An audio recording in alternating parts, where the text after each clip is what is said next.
اعوذ باللہ من الشیطان الرجیم بسم اللہ الرحمن الرحیم ربی زدنی علما ربی زدنی علما ربی زدنی علما. السلام علیکم ڈیئر اسٹوڈنٹس. آج کی اس کلاس میں ہم دا رومانٹک ایج کے اوپر سیکنڈ لیکچر اپلوڈ کرتے ہیں اور شروع کرتے ہیں by attacking the supremacy of the heroic couplet as the only form of writing poetry and substituting it by simple and natural diction. جی تو جو ہمارے پاس رومانٹک لوگ جو تھے، آپ کو اس بات کا علم ہے کہ یہ بالکل کلاسیکل لوگ جو تھے یا کلاسیکل اسکول آف تھاٹ جو تھا اس کے بالکل اپوزٹ تھا. تو کلاسیکل اسکول آف تھاٹ نے اپنے پوئٹری کے لیے ایک معیار رکھا تھا کہ معیاری پوئٹری اور اچھی پوئٹری وہ ہوگی جس کے اندر ہیروئک کپلٹ ہو. تو اس نے اچھی پوئٹری کے لیے ایک معیار رکھا تھا، جبکہ جو رومانٹک لوگ تھے اس نے اس کے اوپر اٹیک کی اور اس کے بجائے اس نے سمپل اینڈ نیچرل ڈکشن لایا کہ نہیں، بس ہم جو ہے ہیروئک کپلٹ وغیرہ نہیں یوز کرتے، ہم بلکہ نیچرل اور سمپل ڈکشن کو یوز کریں گے. اور ساتھ ساتھ اس نے اور کیا کی، by diverting the attention of poet from the artificial town life to the life of wood mountain village inhabited by simple folk. اور ساتھ ساتھ اس نے اس کی توجہ جو ہے وہ تبدیل کر لی جو آرٹیفیشل ٹاؤن لائف ہے اس سے کس کی طرف، جو پہاڑی علاقہ ہے، جو پہاڑی زندگی ہے جس میں آپ کو جنگلات اور جدھر پہاڑ ہے اور جدھر جو گاؤں والا جو پورا جو ہے وہ نظام ہے اس کی طرف وہ شاعر کا توجہ اس نے وہ ٹرن کی جدھر وہ سادہ لوگ رہتے تھے. And by asserting the inevitable role of imagination and emotion in the poetry as against dry intellectualism which was the chief characteristics of the classical school. اور ساتھ ساتھ جو ہے اس کے پوئٹ کو اس نے ویلیو بتا دی پوئٹس کو کہ آپ اپنے پوئٹری کے اندر آپ امیجنیشنز اینڈ ایموشن لائے، نہ کہ آپ پوئٹری کے اندر عقل کا استعمال کریں یا انٹلیکٹ جو ہے وہ آپ ایسے دماغ پہ آپ پوئٹری کریں جو کہ کلاسیکل کا ایک مین کیریکٹرسٹک تھا. Wordsworth not only emancipated the poet from the tyranny of literary roles and conventions which circumscribes his freedom of expression. Wordsworth نے نہ صرف اس پوئٹس کو آزاد کی جو اس میں وہ جابرانہ جو اپنے لٹری رولز رکھی تھی کہ کوئی بندہ جو ہے اس طرح کے رول استعمال کرے گا تب اس کی پوئٹری ٹھیک ہوگی، بلکہ جو ہے ورنہ اگر یہ رولز کسی نے استعمال نہیں کی تو اس کا وہ جو ہے وہ رولز ٹھیک نہیں ہوگی. دیکھیں کنونشن اور ان روایت سے وچ سرکمسکرائب کا مطلب پابند کرنا، ہز فریڈم آف ایکسپریشنز مطلب یہ ہے کہ پوئٹ کا جو فریڈم آف ایکسپریشنز تھا وہ کلاسیکل ٹائم پہ کیا ہوا تھا، وہ اس کو نہیں مل رہا تھا کیونکہ اس کو ایک خاص رول بتا دی گئی تھی کہ آپ اس رولز کے مطابق جائے، اس رولز کے اس دائرے کے اندر آپ پوئٹری کریں. تو ولیم ورڈزورتھ نے کیا کہ ان کو اس یعنی اس لٹری رول سے اس کو آزاد کی. صرف یہ نہیں but also opened up before ہم ویس reels of experience which in the 18th century had been close to him. اور ساتھ ساتھ اس نے وہ پورا جو ہے تجربات کا اس نے ایک وضاحت اس کے سامنے وہ رکھی جو 18th سینچری نے اس کے اوپر کلوز کیا تھا، بند کیا تھا. His revolt against the classical school، اس کا جو کلاسیکل اسکول کے مخالف جو وہ بغاوت تھا was in keeping with the political and social revolutions. وہ اس میں ذہن میں کیا چیز رکھا تھا کہ ادھر جو ہے نہ صرف اس کو مطلب وہ پوئٹری کا وہ انقلاب آئے گی بلکہ ساتھ ساتھ پولیٹیکل اینڈ سوشل انقلاب بھی آئے گی آف دا ٹائم اس وقت کا، ایز جیسا کہ the French revolution and American war of independence, جس طرح فرینچ ریولوشن آیا اور امریکہ کا وار آف انڈیپینڈنس آیا، وچ بروک اوے جس نے وہ ختم کی with the tyranny of social and political domination, جو جابرانہ حکومت چل رہا تھا سوشل اینڈ پولیٹیکل کے غلوب کا یا اس کے غلبے کا، and which proclaim the liberty of individual, جس نے پروکلیم کیا تھا، جس نے اس کو مطلب آزاد کیا تھا، دا انڈیویژل کا آزادی، ایک فرد کا آزادی.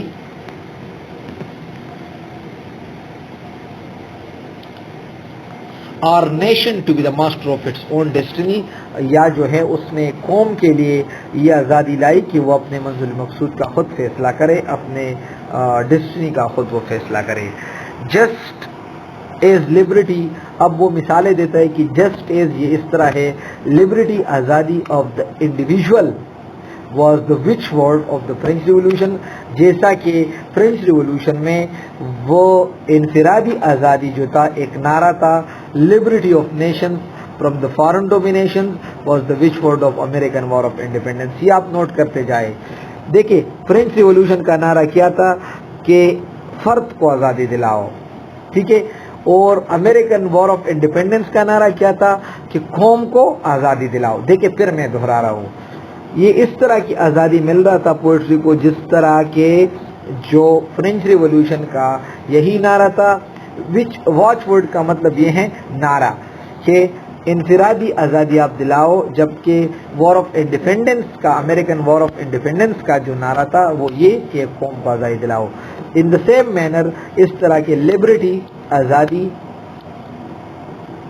Liberty of the poet from the tyranny of the literary rules and conventions was the watchword of the new literary movements which we call the romantic movement. ہاں تو جس طرح فرینچ ریولوشن کا یہی نعرہ تھا کہ انفرادی آزادی دلاؤ، امریکن وار آف انڈیپینڈنس کا یہی نعرہ تھا کہ قومی آزادی دلاؤ، اس طرح کے رومانٹک موومنٹ کا یہی نعرہ تھا کہ پوئٹس کو آزادی دلاؤ.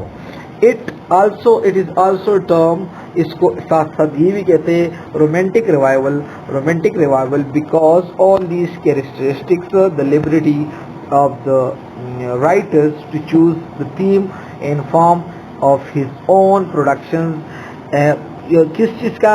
کہ رائٹرز کو اس چیز کا آزادی ملنا کہ وہ تھیم کا اور فارم کا، کس چیز کا؟ لٹریچر کا، وہ اپنا پروڈکشن خود کرے. And then importance given to the imaginations in human emotions, اور ساتھ ساتھ وہ امپورٹنس، وہ اہمیت کہ وہ امیجنیشنز کو دی جائے اور انسانی جذبات کو دی جائے.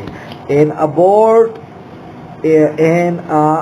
Broad and catholic outlook of life, اور ساتھ ساتھ جو ہے ایک وسیع اور کیتھولک والا جو آؤٹ لک تھا of life in all its manifestations in towns, اور جتنے بھی جو ہے وہ جو مینیفیسٹیشنز تھے ان کے قصبے کا، اس سارے چیزیں دی جائے، ویلیجز گاؤں کا، ماؤنٹینس کو، ریورس ایٹسٹرا کو. Belongs to the literature of the Elizabethan age, اب لٹریچر کا ایلزبیتھن ایج کے ساتھ ہوتے ہی which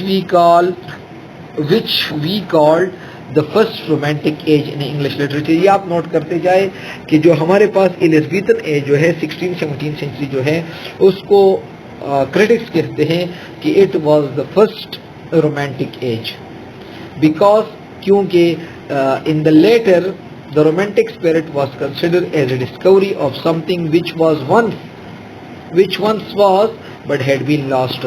کیونکہ جو لیٹر جو 18-19 سینچری میں جو رومانٹک اسپرٹ آیا، کرٹکس کا یہی کہنا ہے کہ یہ رومانٹسزم ایک دفعہ تھا لیکن پھر وہ ختم ہوا. دیکھیں because in the later romantic spirit which is considered as a discovery of something، کہ کسی چیز کا دریافت ہے، which once was، کہ ایک دفعہ تھی but had been lost، لیکن پھر وہ ختم ہوئی تھی. The poets of the romantic period therefore always look back to the Elizabethan master Shakespeare, Spenser and other and got inspiration from them. تو اس لیے یہ انٹرویو کا کوشچن ہے کہ کیوں جو ہے یہ رومانٹکس کے جتنے بھی وہ جو رائٹر تھے وہ ایلزبیتھن ماسٹر کو فالو کرتے ہیں، کیونکہ اس طرح کے کنسیڈر کیا جاتا ہے جو رومانٹک ہے it was once Elizabethan but had been lost. ٹھیک ہے، یہ رومانٹک جو تھا یہ اصل میں ڈسکوری ہے ایک اولڈ چیز کا جو ایک دفعہ ہوا تھا لیکن پھر وہ ختم ہوا. اور یہی راز ہے کہ رومانٹک کے پیریڈ کے جتنے بھی پوئٹس ہیں وہ ایلزبیتھن ماسٹر کو فالو کرتے، جس طرح ہمارے پاس شیکسپیئر، اسپینسر اینڈ ادر ہے. ٹھیک ہے، they were under the haunting influence in feelings which had already been experienced. وہ ان فیلنگز، احساسات اور ان اثر کے اندر ہے جو کہ ایک دفعہ وہ تجربے میں آئے ہیں. in a certain type of free moral life which had already been lived, اور ایک خاص طرح کے اخلاقی زندگی جو کہ ایک دفعہ رہا ہے. so they wanted to recapture the memory and rescue it from the fading away completely. تو اس نے یہی کوشش کی کہ اس کو دوبارہ ریکیپچر کرے اور اس کو ختم ہونے سے ہم اس کو بچائے. فیڈ اوے کا مطلب ختم ہونا. In the poems which were contributed in the lyrical ballads Wordsworth with the events of everyday life, جو poems جو ہیں وہ lyrical ballad اب کیا چیز ہے 1798 میں لکھی گئی ہے. ولیم ورڈزورتھ اینڈ کولرج نے کمبینیشن سے لکھی ہیں. اس کے اندر ولیم ورڈزورتھ نے جتنے بھی poems لکھے ہیں وہ ایوری ڈے لائف جو ہے وہ اس کے ایونٹ ہیں by preference in the humblest form, اور ساتھ ساتھ وہ حوالہ دیتا ہے ایوری ڈے لائف کا سب سے جو ہمبل شکل ہے وہ. ہی ٹرائیڈ ٹو پروو, اس نے اس بات کو ثابت کرنے کی کوشش کی that the common place thing of life, the simple and insignificant aspect of nature, if treated as the right manner, could be as interesting and absorbing as a grand and imposing aspect of life and nature.